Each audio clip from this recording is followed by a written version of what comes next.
Hello dear students, स्वागत है आप सभी का विश्वास कैरियर इंस्टीट्यूट के ऑनलाइन प्लेटफॉर्म पर। तो आज की क्लास में हम डिस्कस करने वाले हैं माइकलसन इंटरफेरोमीटर या माइकलसन व्यतिकरण मापी क्या होता है। देखो नाम से पता चल रहा है इंटरफेरोमीटर होगा, व्यतिकरण मापी होगा, इसका मतलब कहीं ना कहीं व्यतिकरण हो रहा होगा इसके अंदर। किसके ऊपर बेस्ड होता है? इंटरफेरेंस करने के लिए काम में लिया जाता है, व्यतिकरण दर्शाने के लिए उपयोग में लिया जाता है। इसके बहुत से एप्लीकेशन होते हैं, काफी अनुप्रयोग होते हैं इसके। एक जो मेजर एप्लीकेशन जाना जाता है इसके लिए, वो जाना जाता है माइकलसन मोरले एक्सपेरिमेंट। क्या जाना जाता है भाई? Michelson Morley experiment. Michelson Morley प्रयोग किया था। ये क्या करना चाह रहे थे? एक एब्सोल्यूट मीडियम की खोज करना चाह रहे थे, जो कि पॉसिबल नहीं था, इसीलिए ये कर नहीं पाए थे इस एक्सपेरिमेंट की हेल्प से। इसके अंदर जो डिवाइस काम में लिया गया था वो माइकलसन इंटरफेरोमीटर ही था। क्लियर है ना इतनी बात? देखो शुरुआत में हमारी कोशिश क्या रहती थी कि हमें क्या मिल जाए, एक एब्सोल्यूट मीडियम मिल जाए, एक निरपेक्ष माध्यम मिल जाए। जबकि रिलेटिविटी की थ्योरी क्या कहती थी, सापेक्षता का सिद्धांत क्या कहता है कि एब्सोल्यूट कुछ हो ही नहीं सकता, अभी निरपेक्ष कुछ भी नहीं होता है। सारी चीजें जो भी यूनिवर्स के अंदर हम स्टडी करते हैं वो सारी क्या होती हैं, एक दूसरे के रिलेटिव होती हैं, एक दूसरे के सापेक्ष होती हैं। तो माइकलसन मोरले एक्सपेरिमेंट का पर्पस क्या था? एक एब्सोल्यूट मीडियम की खोज करना। क्यों? क्योंकि ये माइकलसन इंटरफेरोमीटर जो होता है ना, जो माइकलसन व्यतिकरण मापी होता है, ये ग्रेविटेशनल वेव्स को भी डिटेक्ट कर सकता है। क्या कर सकता था ये? ग्रेविटेशनल वेव्स को डिटेक्ट कर सकता है। ये एक्सपेरिमेंट काफी दिन चला था भाई। तो इसका मेजर एप्लीकेशन जो है वो यही बताया जाता है। कहीं भी अगर माइकलसन इंटरफेरोमीटर आता है तो आपने थोड़ा बहुत भी पढ़ा है, पढ़ोगे, पढ़ा तो नहीं होगा, माइकलसन मोरले एक्सपेरिमेंट का भी पढ़ा होगा आपने, नहीं पढ़ा होगा। जनरली मैकेनिक्स के अंदर थोड़ा सा एडवांस जाते हैं तो पढ़ा जाता है, या फिर स्पेशल थ्योरी ऑफ रिलेटिविटी से थोड़ा पहले पढ़ा जाता है। मतलब सापेक्षिकता का विशिष्ट सिद्धांत पढ़ने से पहले माइकलसन मोरले प्रयोग पढ़ा जाता है। आपने नहीं पढ़ा होगा अभी तक। मैंने बता दिया है किसके लिए किया गया था ये सफल नहीं हो पाया था, इसीलिए इसको और क्या बोलते हैं, फेमस फेल एक्सपेरिमेंट भी बोलते हैं। फेल हो के भी फेमस हो गया अभी, नहीं क्या? वरना साइंस में कम होती है ना ऐसी चीजें कि जो फेल हो जाता है उस एक्सपेरिमेंट को हम पढ़ते ही नहीं है। तो ये फेल होकर भी फेमस क्यों हुआ? क्योंकि यही एसटीआर का ओरिजिन भी था। इसी ने बताया था speed of light universal constant होती है, प्रकाश का वेग क्या होता है, सार्वत्रिक नियतांक होता है। ये सारे रिजल्ट्स निकले थे, तो इतना इंपॉर्टेंट डिवाइस है भाई ये। बाकी जो एप्लीकेशंस हमारे सिलेबस में वो नॉर्मल एप्लीकेशंस है, जैसे वेवलेंथ निकालना, स्पेक्ट्रल लाइंस में डिफरेंस निकालना, कुछ इस तरीके का काम हम इसके हेल्प से क्या करने वाले हैं, देखने वाले हैं। अब सबसे पहले डायग्राम बनाकर देखते हैं कि माइकलसन इंटरफेरोमीटर में होता क्या है। इसके अंदर एक एकवर्णी प्रकाश स्रोत काम में लिया जाता है। यहाँ मैं बना देता हूँ भी। ये क्या, हमारे पास एक मोनोक्रोमेटिक लाइट सोर्स। इसको कहाँ पर रखा जाता है? यहाँ एक कॉन्वेक्स लेंस है, उत्तल लेंस है, उसके फोकस बिंदु के ऊपर इसको क्या किया गया है, रखा गया। इस कॉन्वेक्स लेंस के फोकस पॉइंट के ऊपर किसको रख दिया हमने? मोनोक्रोमेटिक लाइट सोर्स को। चलो अच्छी बात है भाई। फिर यहाँ पर क्या होती है? यहाँ पर होती है एक semi silvered glass plate P. Semi silvered का मतलब क्या है? अर्ध रजतित। मतलब देखो कोई भी सरफेस होता है, कोई भी ग्लास प्लेट आपके पास, उसकी आप एक सतह को पॉलिश कर दोगे तो वो क्या बन जाएगी, मिरर बन जाएगी ना। कोई भी, ये मान लीजिए एक सरफेस है, एक ग्लास प्लेट है, कांच की प्लेट है, इसकी सतह को पॉलिश कर दूं तो ये क्या बन जाएगा, दर्पण बन जाएगा कि नहीं बन जाएगा? ये कंप्लीटली सिल्वर्ड है। अगर इसको मैं सेमी सिल्वर्ड करूं या हाफ पॉलिश करूं तो क्या होगा? तो उसको क्या बोलते हैं, सेमी सिल्वर्ड। इसका मतलब ये रिफ्लेक्शन भी करेगी और क्या करेगी, लाइट का रिफ्लेक्शन भी करेगी, ये परावर्तन भी करेगी और क्या कर रही होगी, अपवर्तन भी कर रही होगी। फिर यहाँ पर क्या लेते हैं हम, दो मिरर्स लेते हैं। क्या लेते हैं अभी, दो दर्पण। इस मिरर को मैं बोल देता हूँ M1। एक मिरर हम यहाँ पर काम में लेते हैं, इस मिरर को मैंने क्या बोल दिया, M2। दो मिरर्स हो गए भी हमारे पास। कौन कौन से, M1 और M2। M2 फिक्स्ड मिरर है। ये क्या है, फिक्स्ड मिरर। और ये क्या है, मूवेबल मिरर। मूवेबल। अब इनको क्या हिंदी में लिखवा रहे, मूवेबल का मतलब सब लोग जानते हो ना। फिक्स्ड का मतलब ये क्या है, यहाँ पर स्थिर है, स्थिर दर्पण है, ये क्या कर सकता है, गति कर सकता है यहाँ पर। ये सेमी सिल्वर्ड ग्लास प्लेट है। फिर यहाँ से देखो, यहाँ से जो भी लाइट रेज इस कॉन्वेक्स लेंस के ऊपर आएंगी, ये उन सबको क्या कर देगा, पैरेलल कर देगा कि नहीं कर देगा? तो जो भी लाइट रेज इस ग्लास प्लेट के ऊपर आ रही होंगी वो सब कैसी आ रही होंगी, पैरेलल आ रही होंगी ना। हम जो भी चीज दर्शा रहे हैं वो मान लेते हैं कि किसकी हेल्प से शो कर रहे हैं, एक ही लाइट रे की हेल्प से शो कर रहे हैं। जो इस प्रकाश किरण के साथ हो रहा होगा वही सबके साथ हो रहा होगा ना, जो इस लाइट रे के साथ हो रहा है वही सबके साथ हो रहा होगा।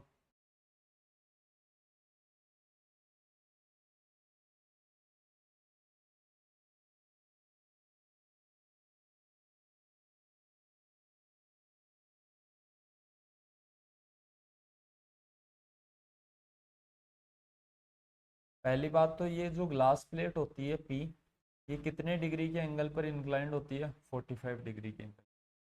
कितने कोण पर इंक्लाइंड है, कितने कोण पर झुकी हुई है, 45 डिग्री के कोण पर झुकी रहती है। यहाँ से देखो इसका एक भाग तो क्या हो गया, परावर्तित हो गया। जो लाइट रे रिफ्लेक्ट हुई वो कौन से मिरर के ऊपर चली गई, मिरर M1 पर। अब हमने कहा ये सेमी सिल्वर्ड है, इसका मतलब कुछ पार्ट का क्या होगा इसके अंदर, रिफ्रैक्शन भी होगा कि नहीं होगा। अरे कुछ भाग क्या हो जाएगा इससे अपवर्तित हो जाएगा, या फिर मैं बोल सकता हूँ, क्या बोल सकता हूँ भी, कि कुछ पार्ट इससे क्या हो गया, ट्रांसमिट हो गया।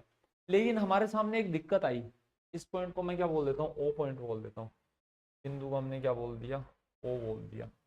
दिक्कत क्या है, दिक्कत ये आएगी अगर ये दोनों डिस्टेंसेस को हम बराबर भी कर दे रहे थे, कौन सी को, OM1 और OM2 को, तो भी हमें क्या देखने को मिल रहा था, इन दोनों प्रकाश किरणों में पथांतर देखने को मिल रहा था। क्या देखने को मिल रहा था, पाथ डिफरेंस। क्यों भाई, क्योंकि देखो ये लाइट रे इधर गई वापस इधर आ रही है, इस लाइट रे को इस जो ग्लास प्लेट है उसके अंदर से कितनी बार गुजरना पड़ रहा था, 2 बार गुजरना पड़ रहा था, जबकि ये प्रकाश किरण एक ही बार इससे गुजर रही थी। इसके लिए हम यहाँ पर क्या लगा देते हैं, एक्स्ट्रा प्लेट लगाते हैं, जिसको और क्या बोला जाता है, कंपनसेटिंग प्लेट बोलते हैं। ये जो प्लेट होती है ये इस पी के क्या होती है, पैरेलल होती है। इस प्लेट को क्या बोला जाता है, सी बोलते हैं।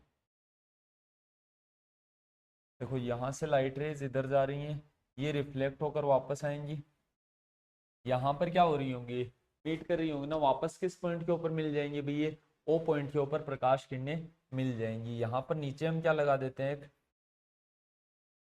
टेलीस्कोप। यहाँ पर क्या लगाएगा अभी, दूरबीन बोल दो या दूरदर्शी बोल दो।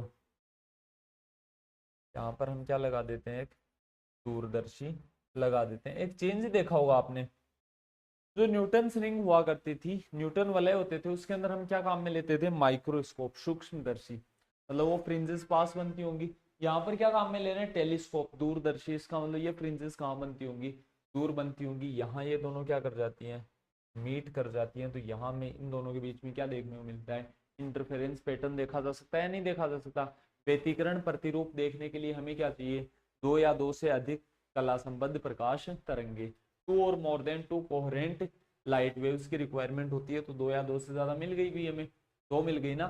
ये क्या किया हमने, ये किया हमने डिवीजन ऑफ एम्पलीट्यूड, आयाम को कितने भागों में बांट दिया, 2 भागों में। किसकी हेल्प से, इसको क्या बोल रहे हैं, देखो ये तो है कॉन्वेक्स लेंस,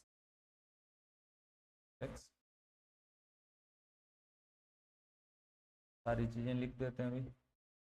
ये उत्तल लेंस है, ये क्या है, ये है सेमी सिल्वर्ड प्लेट, अर्ध रजतित प्लेट है। ये क्या है, ये पूरी ट्रांसपेरेंट प्लेट है, ट्रांसपेरेंट।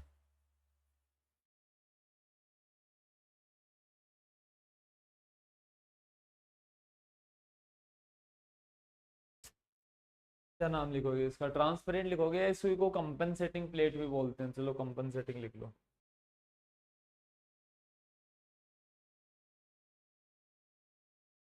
कंपनसेटिंग प्लेट क्यों बोलते हैं, आगे लिखने वाले हैं, इसकी वर्किंग लिखेंगे, इन सब की वर्किंग भी लिखने वाले हैं। तो ये जो एक्सपेरिमेंटल अपरेटस है, जो प्रायोगिक व्यवस्था है या फिर जो उपकरण है, वो आपको समझ में आते हैं कि नहीं आते हैं भाई, क्लियर हो गया होगा इसके बारे में तो। अरे इतना डायग्राम क्लियर है ना, इस डायग्राम को बना लो सबसे पहले, ठीक है। डायग्राम के अंदर कुछ खास कंफ्यूजन वाली चीजें है नहीं। क्या बोलते हैं इस, ये कॉन्वेक्स लेंस हो गया, ये सेमी सिल्वर्ड प्लेट है, ये दोनों मिरर दर्पण है भाई, ये टेलीस्कोप है, ये कंपनसेटिंग प्लेट है। कंपनसेटिंग को और क्या बोलते हैं, प्रतिकारी प्लेट भी बोल सकते हो, ये और क्या बोला जाता है, प्रतिकारी,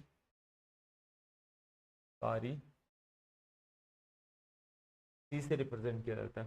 क्लियर होगा इतना डायग्राम। सबसे पहले एक लाइट रे आई पैरेलल आनी चाहिए, यहाँ से क्या आ रही है, ये समांतर आ रही है सारी प्रकाश किरणें। ये दोनों जो दर्पण है कितने डिग्री के कोण पर झुके हुए हैं, 45 डिग्री के कोण पर झुके हुए हैं। इन पर प्रकाश किरण आपतित हुई, इसने इसको आधे भाग को परावर्तित किया, आधे को क्या कर दिया, ट्रांसमिट कर दिया। हाफ पार्ट रिफ्लेक्ट हुआ, हाफ पार्ट क्या हुआ है, ट्रांसमिट या पारगमित हुआ है। फिर यहाँ से ये क्या करेगी, ये कंप्लीट ट्रांसमिशन करती है, क्योंकि ये कंप्लीटली क्या है, ट्रांसपेरेंट है, इसी के किसी भी पार्ट को सिल्वर्ड नहीं किया गया।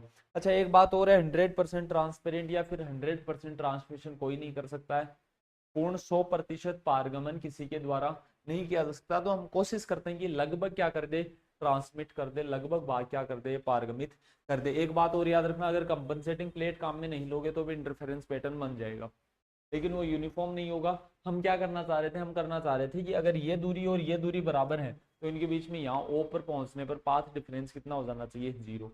यहाँ जब ये वापस पहुंचे टकराकर इन सतहों से तो पथांतर शून्य हो जाए। कब, जब ये दोनों दूरियां बराबर हों, उसके लिए हम क्या काम में लेते हैं, ये कंपनसेटिंग प्लेट काम में लेते हैं। क्लियर है अभी। अब नेक्स्ट लिखना है इसका प्रिंसिपल सिद्धांत।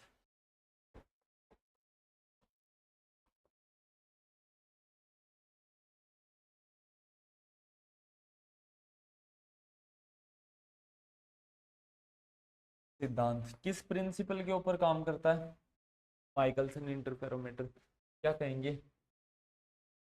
It is a optical tool which works on the which works on the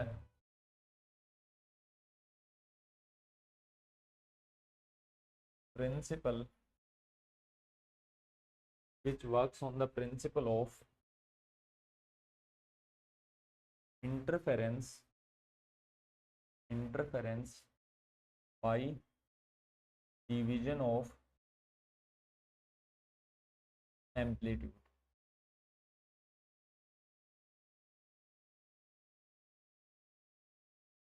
यह एक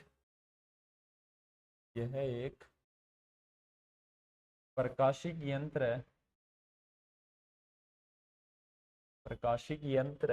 जो कि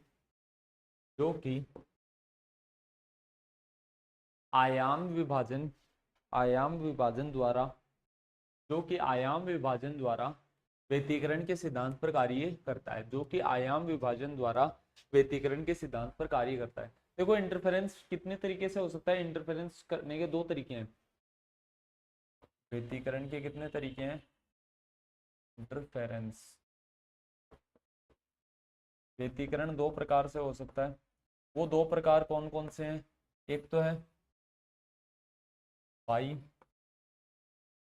डिवीजन ऑफ वेव फ्रंट,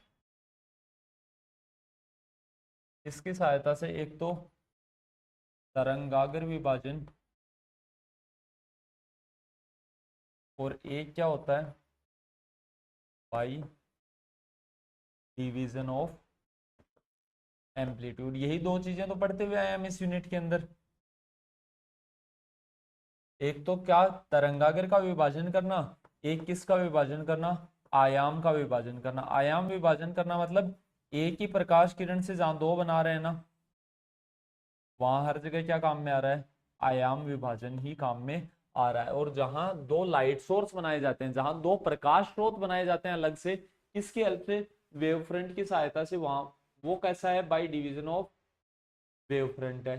तरंगाग्र हम पढ़ ही चुके थे भी, स्टार्टिंग के इनिशियल लेक्चर्स में हमने पढ़ लिया था ना कि वेव फ्रंट क्या होते हैं क्या नहीं होते हैं।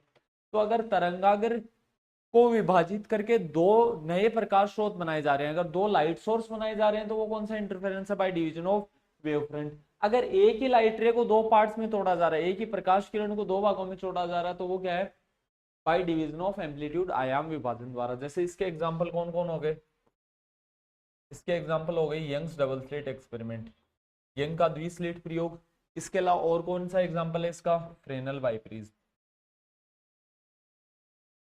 फ्रेनल बाइप्रिज्म याद है ना भी आपको? फ्रेनल बाइप्रिज्म के अंदर भी क्या करते थे हम?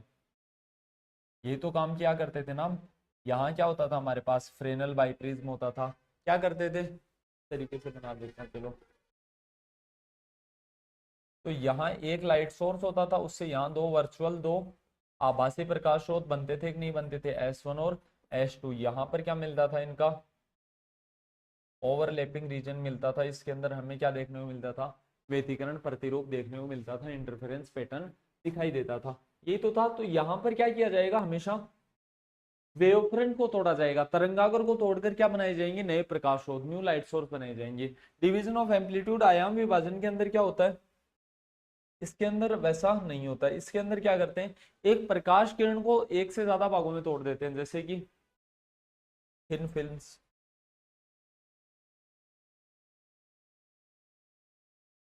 यूनिफॉर्म हो चाहे वो एक समान मोटाई की हो, चाहे वो कैसी हो, बेजुफानाकार फिल्म हो, चाहे दोनों के अंदर ही क्या होता है? आयाम विभाजन द्वारा व्यतिकरण होता है। इसके अलावा न्यूटन रिंग, न्यूटन वलय के अंदर भी यही होता है। इसके अलावा माइकलसन इंटरफेरोमीटर में भी यही सारी चीजें देखने को मिलती हैं।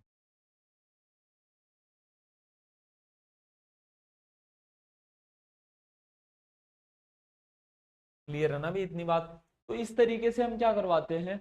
इंटरफेरेंस करवाते हैं, व्यतिकरण करवाते हैं। तो आपसे पूछ ले कि माइकलसन व्यतिकरण मापी, या किसी के लिए भी पूछ ले कि किसके अंदर क्या हो रहा है, तो वो सारी चीजें आप एक्सप्लेन कर पाओ भी। ठीक है ना? ये सारी चीजें आप समझा सकते हो ना, ये किसके अंदर क्या हो रहा है और क्यों हो रहा है और इसका मतलब क्या है।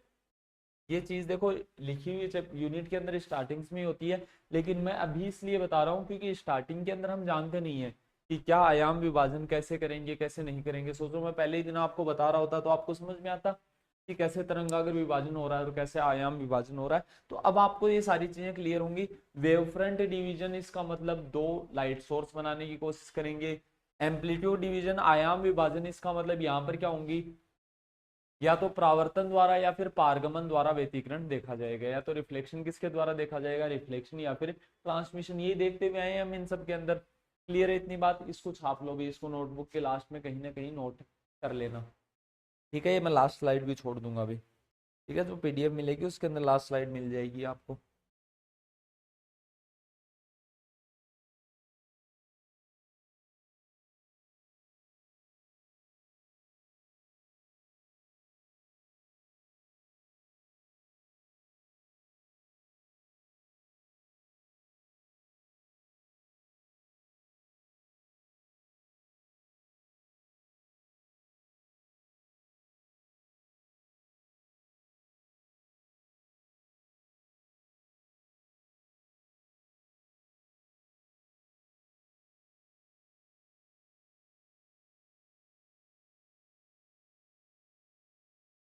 ठीक है, लिख लिया अभी।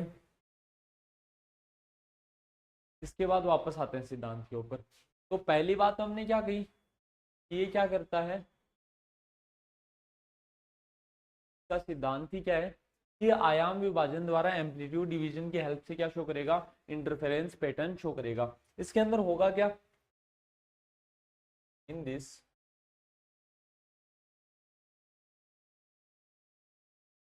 Beam of monochromatic light is splitted in two parts of equal amplitude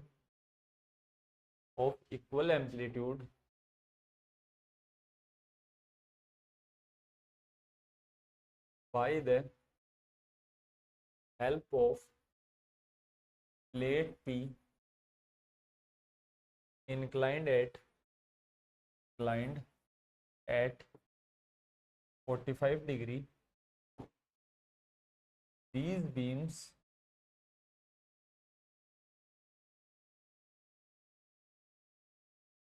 are reflected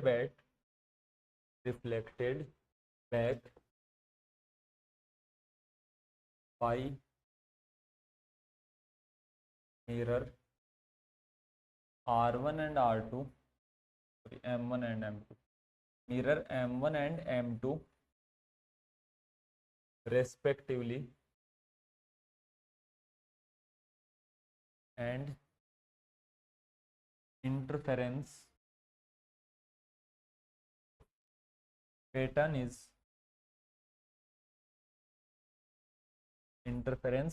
is observed between them by the help of a telescope.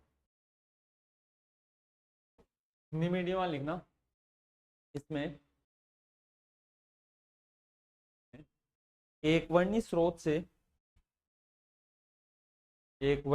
से प्राप्त प्रकाश पुंज को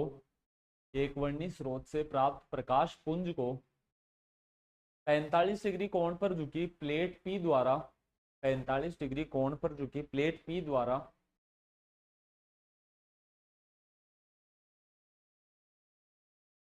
दो पुंज में विभाजित किया जाता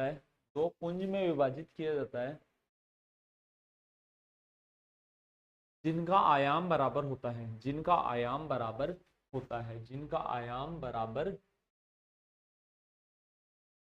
है वह यह दर्पण M1 व M2 द्वारा क्रमशः परावर्तित होती हैं वह इनके मध्य व्यतिकरण प्रतिरूप का निर्माण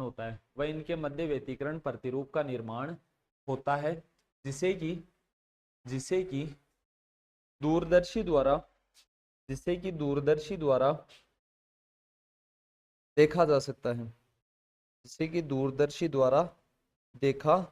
जा सकता है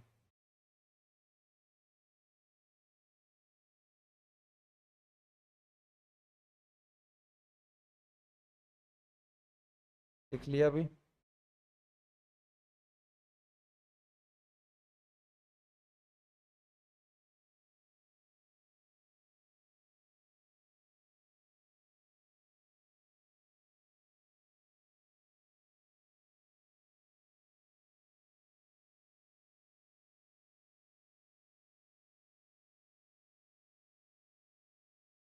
डायग्राम हम पहले ही बना चुके थे।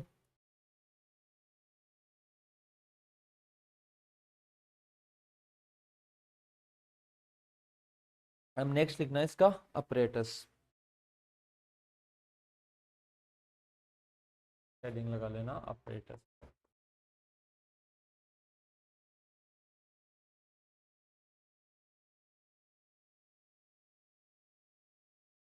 उपकरण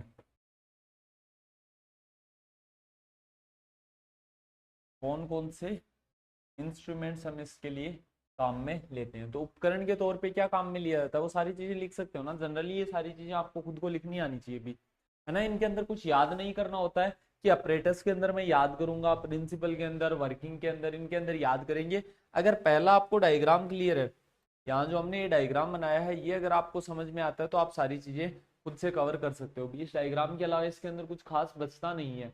अगर आपने डायग्राम ढंग से देख लिया तो डायग्राम देखने के बाद आप सारी चीजें खुद से कवर कर सकते हो भी।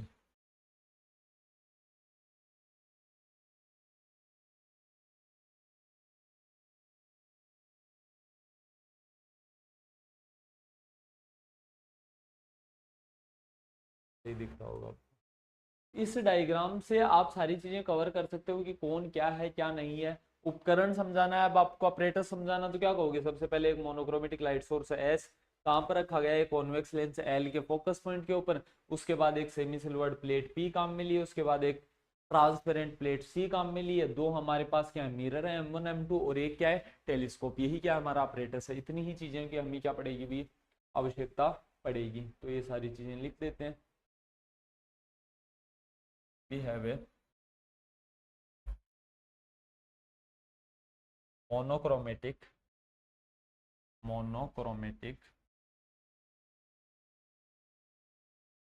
light source. We have a monochromatic light source as placed at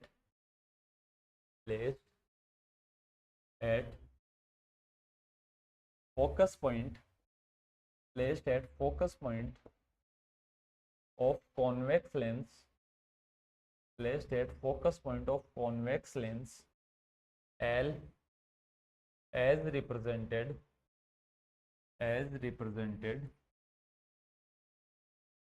in the above diagram. सर्वप्रथम एकवर्णी स्रोत एस को, एकवर्णी प्रकाश स्रोत लिख लेना। सर्वप्रथम एकवर्णी प्रकाश स्रोत एस को उत्तल लेंस एल के फोकस बिंदु पर रखा गया है जैसा कि चित्रानुसार दर्शाया गया है। फोकस बिंदु पर रखा गया है जैसा कि चित्रानुसार दर्शाया गया है। Then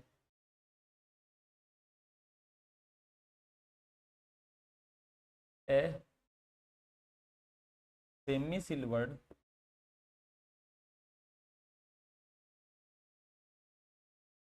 glass plate P is placed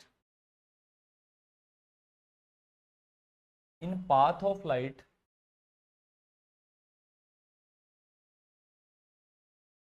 which can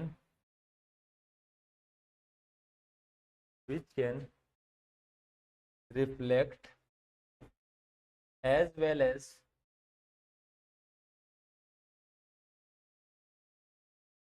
refract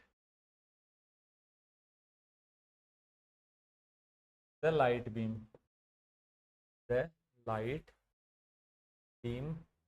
and placed at 45 degree. And another compensating, and another plate C is placed parallel to P, which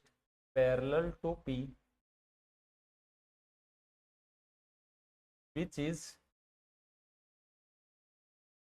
made up of same material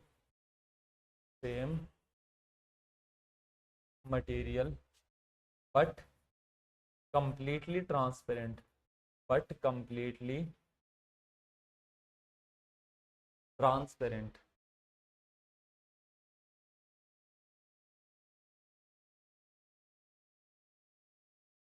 2 mirrors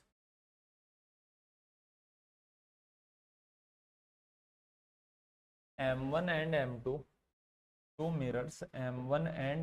are placed in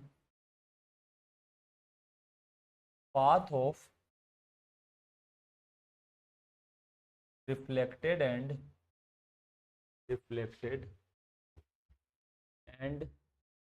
refracted beams from P respectively.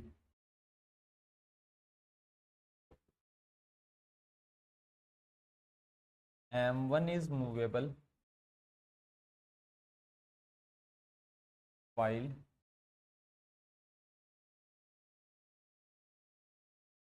M2 is fixed.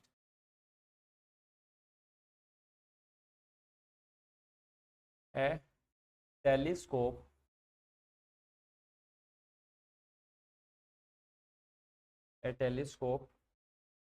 P is also used to observe the interference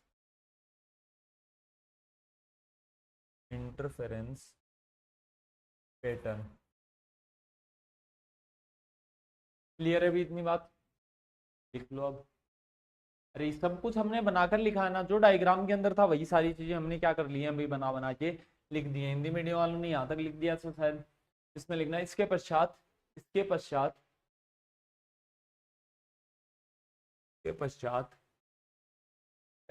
degree के कोण पर, इसके पश्चात 45 degree के कोण पर एक अर्धरजतित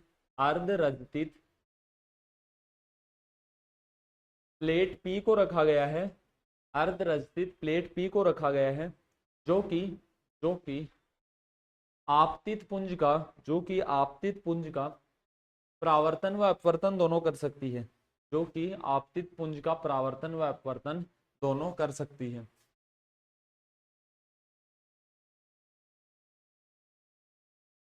ऐसा लिख लो, परावर्तन व पारगमन दोनों कर सकती है, ऐसा लिख लो, विच कैन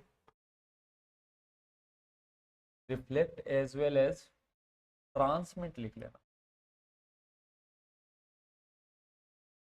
ट्रांसमिट, ज्यादा अच्छा रहता ना। रिफ्लेक्ट तो तब करता ना जब पूरी ग्लास प्लेट होती। और भी कहाँ लिखा गया, रिफ्लेक्टेड एंड यहाँ पे ट्रांसमिटेड कर लेता, ज्यादा सही लगता ना, ट्रांसमिटेड, जो कि प्रकाश का परावर्तन व पारगमन दोनों कर सकती है। तो लिखना, इसी पदार्थ से बनी एक अन्य प्लेट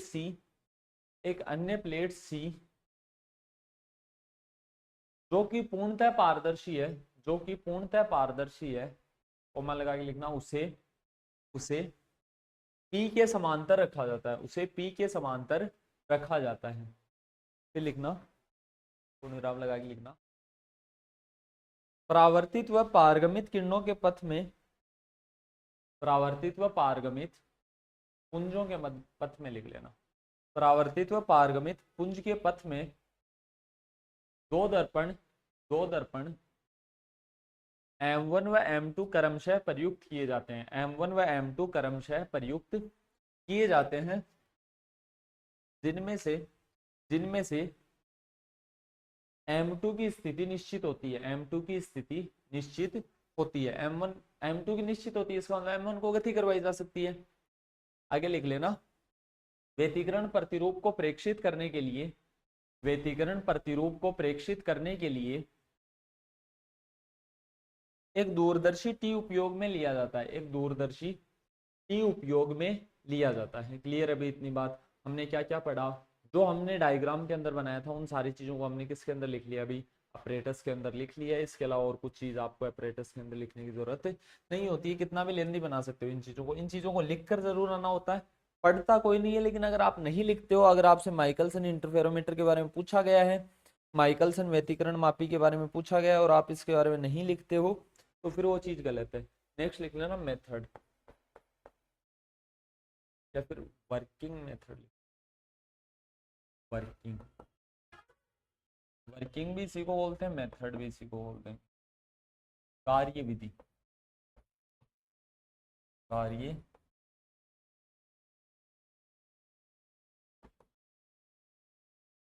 वर्किंग में हमें क्या लिखना है, ये कैसे कर रहा है माइकलसन इंटरफेरोमीटर, नहीं करना चाहिए क्या भाई? तो किस प्रकार से काम कर रहा है, इसके अंदर जो हमने अपरेटस के अंदर लिखा है उन सब चीजों का काम क्या है, इसके अंदर लिखना, सबसे पहले convex lens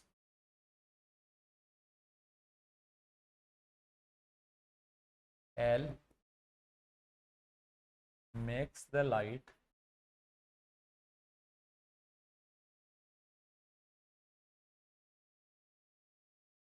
parallel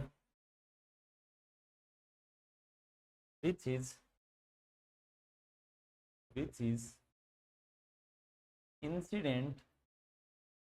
incident on it by monochromatic source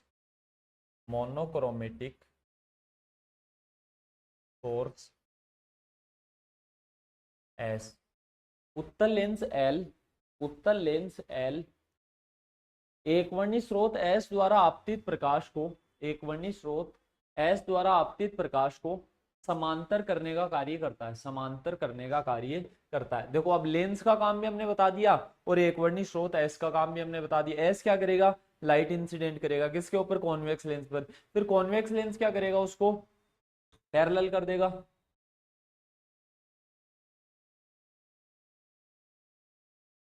this light beam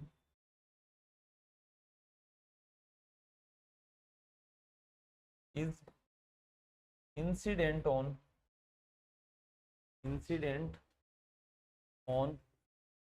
semi silvered plate, semi silvered plate P. This beam is incident on semi silvered plate P, which reflect the half part and transmit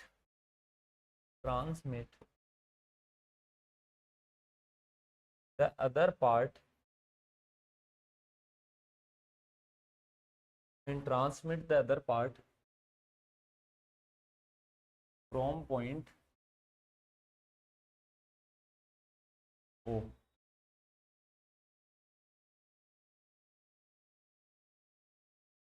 First beam is incident on mirror M1, which reflects back which reflects it back this reflects back the beam on its own path as the angle of incidence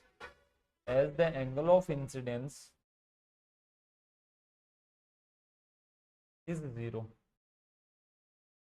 अगर angle of incidence 0 है तो angle of reflection भी कितना होगा, 0 होगा। आपतन कोण अगर शून्य है तो परावर्तन कोण का मान भी कितना होगा भाई, शून्य होगा। हिंदी मीडियम में लिखना, यह प्रकाश पुंज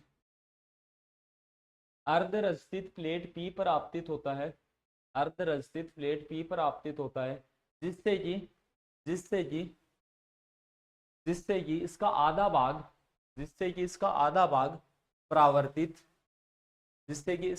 भाग परावर्तित व अन्य अर्ध भाग पारगमित हो जाता है, अन्य अर्ध भाग बिंदु O से पारगमित हो जाता है, ऐसा लिख लेना। वह अन्य अर्ध भाग बिंदु O से पारगमित हो जाता है। उसके बाद लिखना, प्रथम पुंज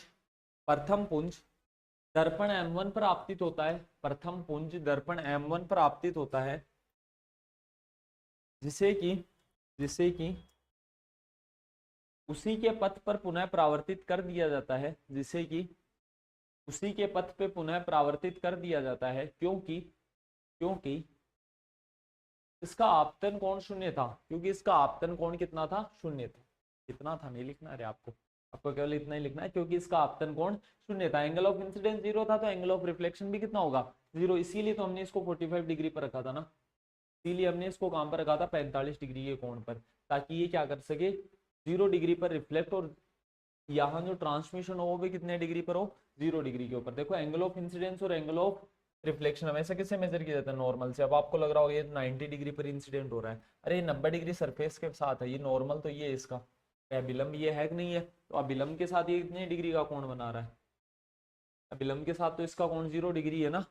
पढ़ा होगा ना आपने कभी 12th क्लास में या 10th क्लास में कि आपतन कोण और परावर्तन कोण हमेशा किससे मापे जाते हैं, अभिलंब से। एंगल ऑफ इंसिडेंस और एंगल ऑफ रिफ्लेक्शन का मेजरमेंट किससे किया जाता है, नॉर्मल से किया जाता है। क्लियर है, इतनी बात लिख ली होगी। उसके बाद और क्या बच गया, other beam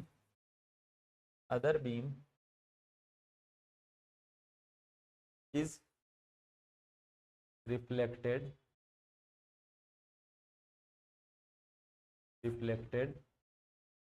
in same way by mirror M2। दर्पण M2 द्वारा अन्य पुंज को भी इसी प्रकार दर्पण M2 द्वारा अन्य पुंज को भी इसी प्रकार परावर्तित कर दिया जाता है।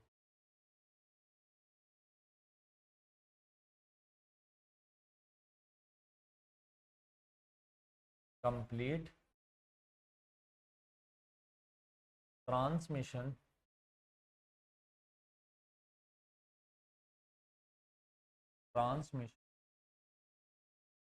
is done by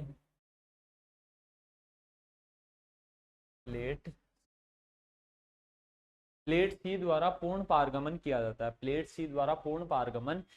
है। तो उसका हमें यहाँ कोई रोल नहीं पड़ना। जस्ट आगे हम पढ़ने वाले हैं वर्किंग ऑफ कंपनसेटिंग प्लेट की, जो प्रतिकारी प्लेट होता है उसका काम क्या होता है। ठीक है, तो यहाँ इसके बारे में हम कुछ खास नहीं लिख रहे हैं।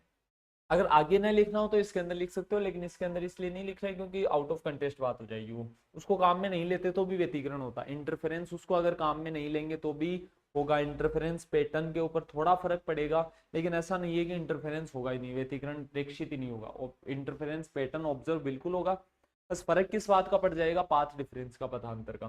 ठीक है, और क्या बच गया इसके अंदर भी आगे लिखना, beams reflected by M1 and M2 meet at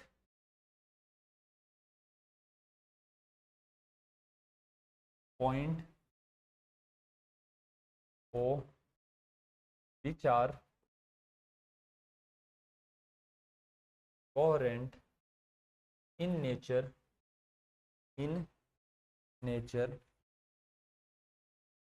so interference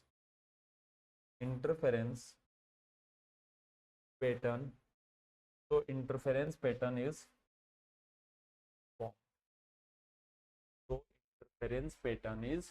formed. Meet at point O which are coherent in nature so interference pattern is formed. Hindi medium वाला लिख लेना। M1 व M2 द्वारा परावर्तित पुंज बिंदु O पर पुनः मिलते हैं जो कि कला संबद्ध होते हैं।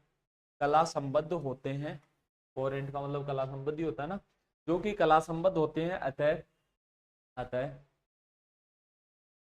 इनके द्वारा व्यतिकरण प्रतिरूप का निर्माण होता है। इंटरफेरेंस पैटर्न फॉर्म होता है इनके थ्रू। बस लिख लिया, कंप्लीट है ना ये भाई। एक लास्ट लाइन हम सब में कॉमन लिखते हुए आ रहे हैं। टेलीस्कोप टी से क्या कर दिया जाता है, इनको ऑब्जर्व कर लिया जाता है। Telescope T is used to observe this pattern। दूरदर्शी टी द्वारा इस प्रतिरूप को प्रेक्षित किया जाता है। दूरदर्शी टी द्वारा इस प्रतिरूप को प्रेक्षित किया जाता है। क्लियर है अभी इतनी बात। अब नेक्स्ट अब लिख लेना वर्किंग ऑफ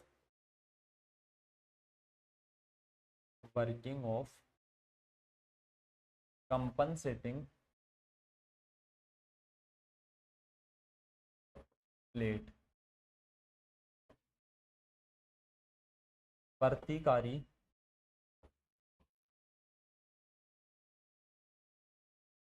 प्लेट का कार्य। वर्किंग ऑफ कंपनसेटिंग प्लेट ये क्या काम करती है, तो इसके बारे में देखो, नॉर्मली मैं बता चुका हूँ वैसे तो आपको। अरे बता सारी चीजें दी है, बस मैं लिखने का तरीका बता रहा हूँ कि इस तरीके से इन सारी बातों को लिखना है, बाकी ये सब कुछ आप खुद से भी लिख सकते हो। वर्किंग ऑफ कंपनसेटिंग प्लेट, प्रतिकारी प्लेट का कार्य क्या होता है, तो इसके अंदर लिखना है सबसे पहले, क्या लिखोगे, this plate is introduced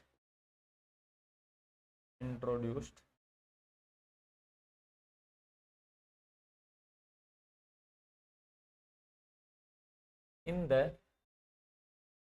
path of transmitted beam by T to adjust the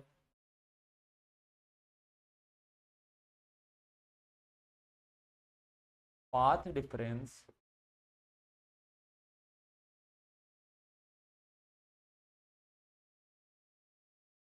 between rays from M1 and M2 as, yeah, because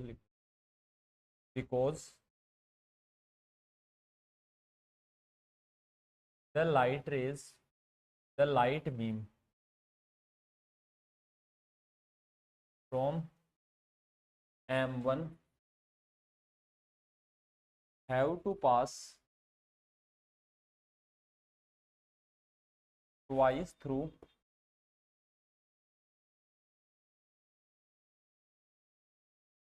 the plate P, twice through the plate P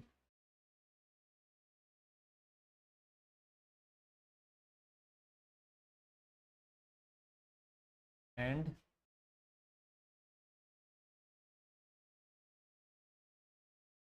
if C is not there,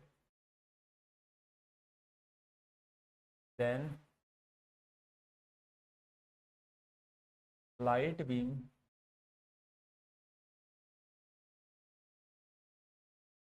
from M2 only passes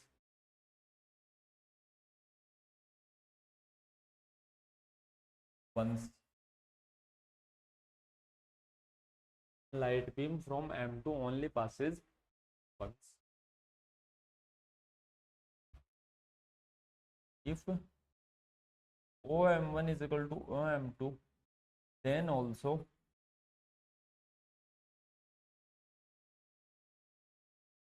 path difference is there.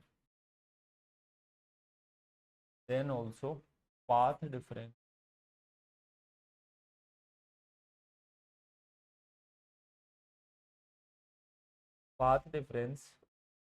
will be there if we don't use the compensating plate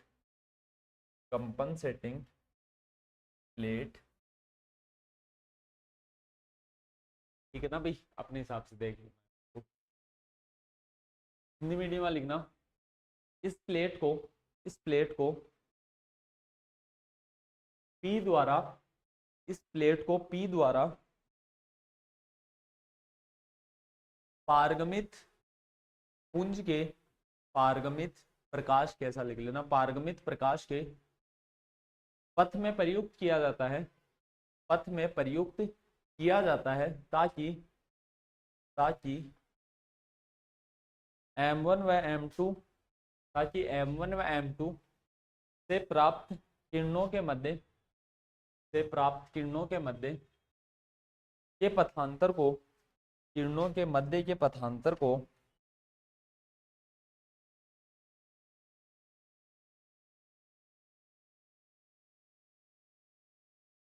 बराबर किया जा सके, बराबर किया जा सके।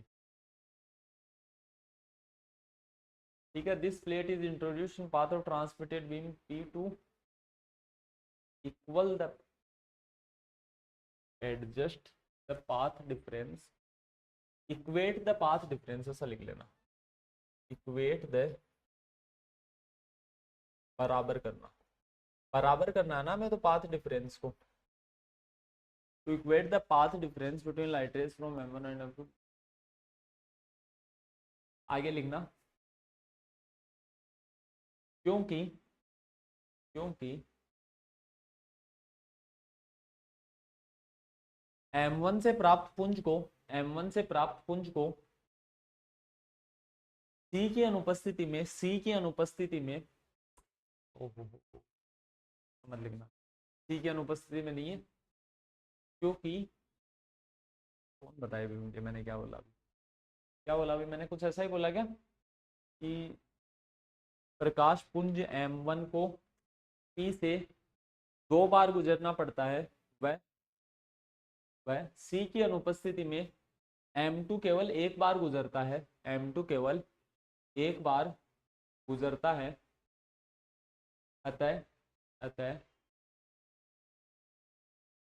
OM1 बराबर OM2 होने की स्थिति में भी, OM1 बराबर OM2 होने की स्थिति में भी यदि प्रतिकारी प्लेट C काम में न ली जाए तो इनके मध्य पथांतर होगा, तो इनके मध्य पथांतर होगा। और बात तो समझ गए ना भाई, हमारे पास क्या था, ये प्लेट थी, यहाँ कौन था, एक मिरर था, यहाँ क्या था, दूसरा मिरर था। हम क्या कह रहे हैं, इन दोनों के बीच की ये जो डिस्टेंस है ना, ये पॉइंट कौन है, ओ। देखो लाइट रे जो रिफ्लेक्ट हुई है उसको अंदर जाके तो होना पड़ा होगा ना, सिल्वर्ड तो अंदर वाला सरफेस ही था, तो ये एक बार तो अब चली गई, फिर यहाँ से वापस आएगी, वापस आएगी तो भी इस पॉइंट पर ही तो मीट करना, तो ये वापस भी आ रही है, तो इसको इसके अंदर से कितनी बार गुजरना पड़ रहा है, 2 बार, जबकि ये कितनी बार गुजरी, एक ही बार गुजरी ना। तो यहाँ पर हम क्या लगा देते हैं, प्लेट लगा देते हैं इसी सब्सटेंस की, ताकि इसको भी कितनी बार गुजरना पड़ जाए, 2 बार, तो इनका पथांतर क्या हो जाए, बराबर। देखो पाथ अलग अलग होता था ना, एयर के अंदर तो पाथ नॉर्मली लिखते थे हम, किसी भी मीडियम के अंदर ट्रेवल करता था तो वो पाथ कितने टाइम्स हो जाता था, म्यू टाइम्स, उसका पथ क्या हो जाता है, बढ़ जाता है। उसका पथ बढ़ाने के लिए या दोनों का पथ बराबर करने के लिए उसका भी बढ़ा देंगे, इसका पहले से बढ़ा हुआ था तो दोनों का पाथ क्या हो गया, इक्वल हो गया। दोनों का पथ बराबर करने के लिए हम क्या काम में लेते हैं, कंपनसेटिंग प्लेट सी काम में लेते हैं, जो कि समान पदार्थ की बनी हुई होती है, सेम सब्सटेंस की बनी हुई होती है। क्लियर है भाई, इतनी बात नोट कर लिया होगा आपने। क्लास कितनी देर की हो चुकी है अभी, काफी हो गई है तो अब एक टॉपिक और डिस्कस करना था वैसे तो हमें, उसको नेक्स्ट क्लास के अंदर ही डिस्कस करेंगे कि फ्रिंजों का रूप, फॉर्म ऑफ फ्रिंजेस हमें कैसी मिलती है। ठीक है भाई, उसके बाद कुछ इसके एप्लीकेशंस रहेंगे, एक तो मोनोक्रोमेटिक लाइट की वेवलेंथ जो कि सबके हेल्प से निकाल ही रहे हैं, दूसरा रिफ्रैक्टिव इंडेक्स वो भी सबकी सहायता से निकाल रहे हैं, तो दोनों ही एप्लीकेशन है हमारे पास। देखो अभी तक हम जो एप्लीकेशन अनुप्रयोग निकालते हुए आए वो क्या है कि पहला तो मोनोक्रोमेटिक लाइट जो हम काम में लेते हैं, जो भी हम एकवर्णी प्रकाश काम में लेते हैं, फ्रेनल बाइप्रिज्म से स्टार्ट कर दो। फ्रेनल द्विप्रिज्म के अंदर भी हम क्या निकालते थे, एप्लीकेशंस के अंदर सबसे पहले वेवलेंथ निकालते थे, फिर एक थिन फिल्म इंट्रोड्यूस करते थे, एक पतली फिल्म होती थी उसका क्या निकाला करते थे हम, मोटाई याद करते थे, या फिर आगे जाके न्यूटन रिंग वगैरह में रिफ्रैक्टिव इंडेक्स निकालने लग गए, अपवर्तनांक क्या होगा क्या नहीं होगा, तो वही सारी चीजें हमें क्या करनी है, अब कैलकुलेट करनी है माइकलसन इंटरफेरोमीटर के अंदर। इंपॉर्टेंट टॉपिक होते हैं भाई ये जो 3 टॉपिक्स है ना, इनमें आसान है, सारे इंटरफेरेंस के ऊपर ही बेस्ड होते हैं। फ्रेनल बाइप्रिज्म से क्वेश्चन आने की पॉसिबिलिटी रहती है, न्यूटन रिंग और माइकलसन इंटरफेरोमीटर, इन दोनों में से किसी एक से क्वेश्चन आने की प्रोबेबिलिटी रहती है। माइकलसन इंटरफेरोमीटर से जनरली लेंथी क्वेश्चन देखने को मिल जाता है, क्योंकि ये एक कंप्लीट क्वेश्चन फ्रेम होता है, इसके बारे में हम सब कुछ एक्सप्लेन कर सकते हैं, सारी चीजें क्या करनी पड़ती हैं, सिस्टमेटिक फॉर्मेट में एक्सप्लेन करनी पड़ती है, कौन है क्या है। सबसे ज्यादा आगे मैंने बताया इसका एक रिजल्ट भी होता है, इसके अंदर Michelson Morley experiment, Michelson Morley जो प्रयोग था उसके अंदर भी किसको काम में लिया गया था, माइकलसन इंटरफेरोमीटर को ही काम में लिया गया था, तो इसीलिए इन इसका थोड़ा सा एप्लीकेशन ज्यादा बढ़ जाता भी। बाकी सारी चीजें क्लियर होंगी भी, आपको कोई कंफ्यूजन नहीं होगा। इसे एक बात को और रिवाइज करके आ जाना, एक हमने फ्रिंजेस ऑफ इक्वल थिकनेस देख ली थी, अब हमें फ्रिंजेस ऑफ इक्वल इंक्लिनेशन मिलती है किसके अंदर, इस माइकलसन इंटरफेरोमीटर के अंदर। उन फ्रिंजेस के बारे में, उन फ्रिंजों के बारे में नेक्स्ट क्लास के अंदर अध्ययन करेंगे, उन्हीं को हेडिंगर फ्रिंजेस भी बोलते हैं। तो आज की क्लास में भी इतना ही है, जो भी चीजें थी वो थियोरटिकल थी, इनको आप एक बार रिवाइज करके आ जाना। मिलते हैं नेक्स्ट क्लास में एक नए टॉपिक के साथ, टॉपिक क्या, तब तक के लिए धन्यवाद।